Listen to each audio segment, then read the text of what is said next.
Why are pancakes always better at Michelin restaurants? It's not just about fancy plating, it's about technique. Regular pancakes are quick, easy, but Michelin chefs take it a step further, using fermentation to create an airy, melt-in-your-mouth texture, almost souffle-like. Today I'm using a special ingredient to unlock the secret to the fluffiest, most flavorful pancakes you've ever had.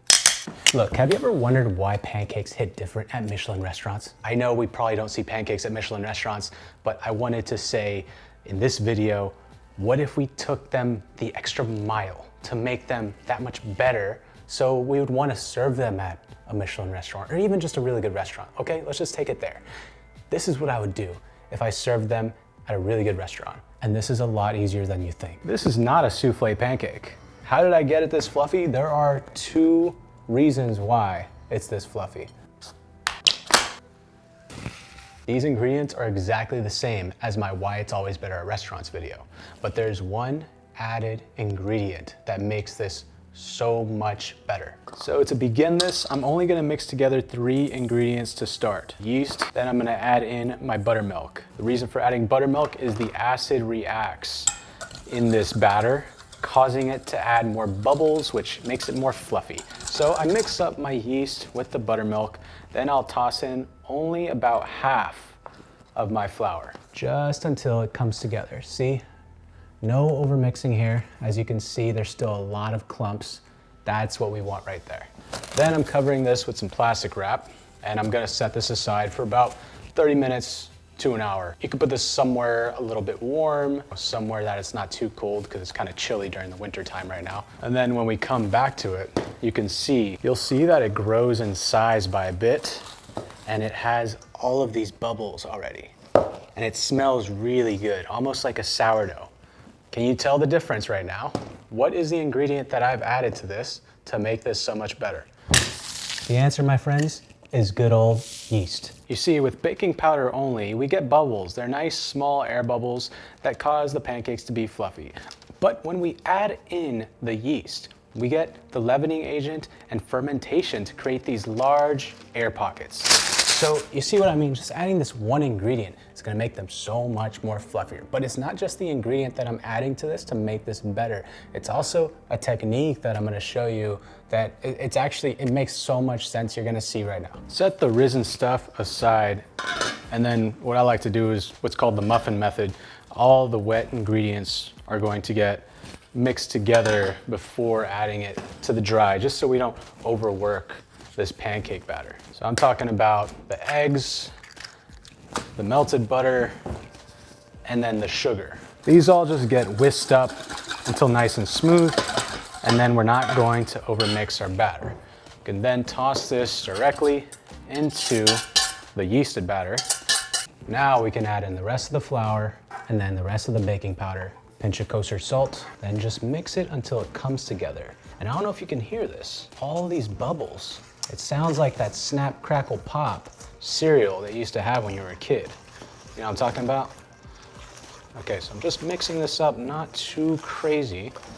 It should look very lumpy, kind of like, you know, cottage cheesy, you know what I mean? And there, we've got a pancake batter.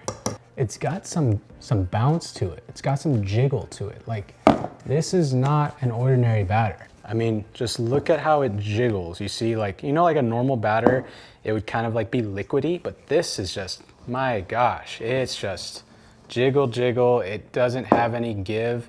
It looks like a sourdough, to be honest. Like, it also smells really nice. One ingredient makes all the difference. Now, onto what makes the big difference here, and that is the pans. So the pans, they're very important, right?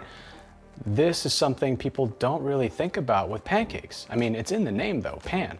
So what I learned is to use a pan that is smaller than your regular skillet. Look, I understand cast iron skillet, it's king, right? And look, I've even used this many times for pancakes. It's the best. But look how big this is. If you have a cast iron that's smaller, go for it. Something this big means you're gonna have to have a lot more batter. Now, something around this size, I would say is ideal. Or you can go the extra mile, go even smaller. I got this little guy at IKEA. I think it was like $5 or something. But here's what I'm saying. The smaller we go, the less batter we have to use, the more pancakes we can make, because we want it to fill up that entire pan. If we fill up that entire pan, it's gonna have some rise to it, almost like a souffle pancake. What I like to do is add a little bit of butter, wipe it. A lot of restaurants will actually put it on a flat top like this and keep them all nice and warm. This is hot, by the way. And then I'll portion it out with a little scoopy scoop. And there we go. I have this just on low, medium heat because it's a thick pancake. It's gonna take a little bit of time, but that's okay. Think of it like a fluffy custard. We don't wanna burn it. And this pancake, it's not gonna get flipped either. You see, when I use a pan like this and fill it up with enough batter, this is gonna make sure that this batter will spread all the way to the edges.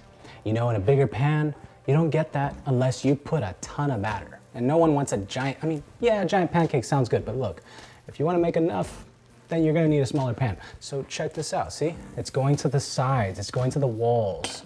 It's gonna raise, almost like a souffle pancake, minus that con of the souffle pancake where it's just all straight up air. If you had a souffle pancake, you know what I'm talking about. It's just kind of like disappointment. This one's gonna be custardy all the way through. Once I see the crust forming on the edges of the pancake, you see it's jiggly in the middle, but the edges have a little bit of give to it. That's when I just toss them into a nice warm oven. It's at about 325 degrees Fahrenheit. This is just to cook that top part all the way through. They won't get flipped. Now, what is a fancy pancake without a fancy topping? I took some of the candied pecans. I have a video on the channel on how to make these. Crush them up into a bowl and then toss in some fancy butter. It's that $5 to $6 butter, pretty expensive. Then top that off with some fancy maple syrup. Not that Aunt Jemima stuff, it's the real maple syrup. Whip it up until smooth and then put it in a container and we've got, ta-da, fancy maple candied pecan butter to go on top.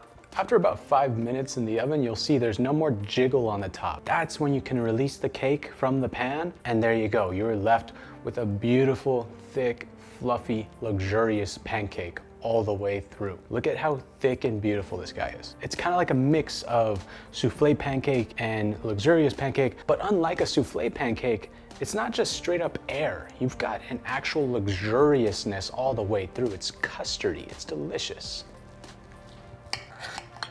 Super fluffy, restaurant-worthy pancakes.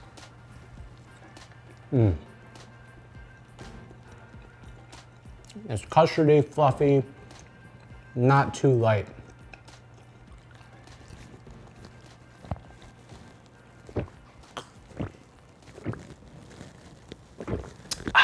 Comment what you want to see next for why it's always better at restaurants.